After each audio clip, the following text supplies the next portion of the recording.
Bakit mas maraming nagsasabi na mas masaya yung childhood ng mga batang 90s kaysa sa ngayon? Bakit mas maraming nagsasabi na yung mga batang 90s mas swerte sila kasi mas masaya yung mga naging childhood experiences nila? Simple lang. Mga batang 90s, pakinggan nyo to. Lapit ka konti. Nung panahon natin hindi pa uso cellphone. Hindi pa uso yung puro Mobile Legends, lalaro ka sa cellphone, manonood ka sa cellphone. Lahat ng laro natin nung bata tayo puro physical. Naalala mo pa ba yung lalabas ka sa hapon para lang makipaglaro sa mga kaibigan mo? Yung tipong nababadrip ka na kasi nabuburot ka na sa laro, pero tuloy ka pa rin kasi masaya ka makipaglaro sa kanila. Yung tipong lalabas ka ng alas 3 ng hapon hanggang alas 6, hindi ka na pwedeng magpagabi kasi mapapalo ka.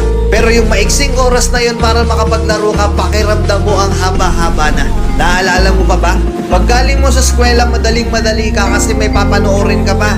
Oo, kasi yung mga palabas sa TV noon, puro pambata pa. Puro cartoons, may mga anime pa. Nakakatuwa kasi yung mga palabas noon talagang nakakatulong sa bata. May matinik, may Hiraya Manawari, may siniskwela pa. Hindi ngayon. Putik na yan yung mga pinapanood ng mga bata, puro pag-ibig na, puro drama. Di ba? Mapa pang umaga ka man o panghapon ka man sa klase, makakapanood ka. Naaalala mo pa ba? Yung nagtutulog-tulugan ka sa hapon sa mama mo para lang makaiwas ka sa palo niya. O teka, naririnig mo ba yun? Oo, paulan na. Gigising ka ng madaling araw, nag-aabang ka ng balita, gantong umuulan na, sana walang pasok. Yung tipong kahit hindi pa nag-a-announce sa balita, pag lumakas yung ulan ng ganyan, anak, huwag ka nang pumasok. Manood ka na lang sa TV ha. Makikipagtampisaw ka sa ulan kasama ibang mga bata.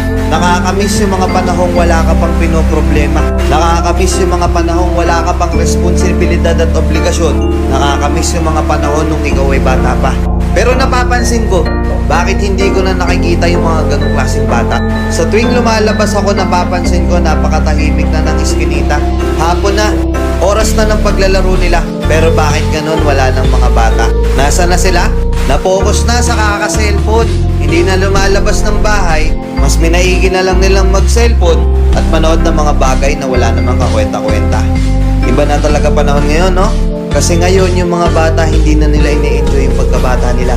Hindi na sila lumalabas para makipaglaro sa mga kalaro nila. Nagbabago na talaga yung takbo ng mundo, di ba?